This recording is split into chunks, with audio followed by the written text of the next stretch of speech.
गोकुल नामक एक शांत गांव, जहां चारों ओर हरी भरी धरती और यमुना नदी बहती थी, वहां एक दिव्य और नटखट बालक कृष्ण रहते थे। वे वसुदेव और देवकी के पुत्र थे, लेकिन नंद और यशोदा ने उनका पालन पोषण किया।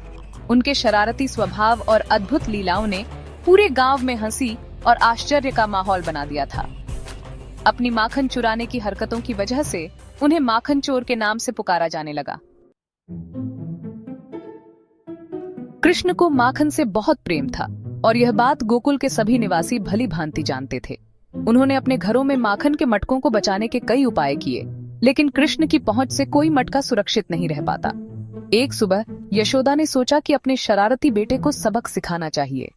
उन्होंने माखन का मटका ऊंचाई पर एक रस्सी से बांध दिया और अपने कामों में लग गईं। लेकिन कृष्ण इतनी आसानी से हार मानने वाले नहीं थे। उन्होंने अपने दोस्तों को बुलाया और एक योजना बनाई। उन्होंने चमकती आंखों से कहा, हम एक मानव पिरामिड बनाएंगे। उनके मित्र, हमेशा की तरह शरारत के लिए तैयार, तुरंत सहमत हो गए। वे एक के ऊपर एक खड़े हो गए और कृष्ण सबसे ऊपर चढ़ गए। जैसे ही उन्होंने मटके तक पहुंचकर माखन खाना शुरू किया, तभी यशोदा वहां आ गईं। कृष्णा, उन्होंने जोर से कहा, हाथ कमर पर रखे हुए। आवाज सुनकर पिरामिड लड़खड़ा गया और कृष्णा धड़ाम से नीचे गिर पड़े। उनके चेहरे पर माखन लिपटा हुआ था। मासूम बनने की कोशिश करते हुए उन्होंने अपनी बड़ी बड़ी शरारती आंखों से ऊपर देखा और कहा, मैया, मैंने कुछ नहीं किया।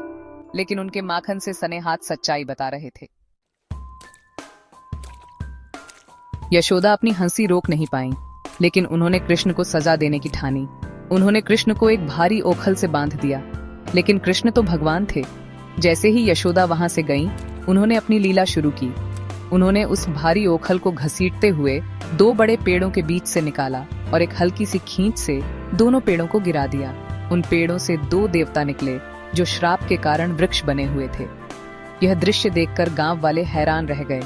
वे कृष्ण के पास दौड़े और उन्हें प्रणाम किया।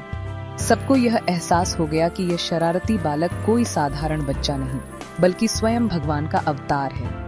कृष्ण के बचपन की ये मनमोहक और दिव्य कहानियां पीढ़ी दर पीढ़ी सुनाई जाती रहीं। इन कथाओं के माध्यम से उन्होंने मासूमियत और आनंद में गहरे संदेश छुपाए, जो उन्हें लाखों लोगों का प्रिय देवता बना दिया।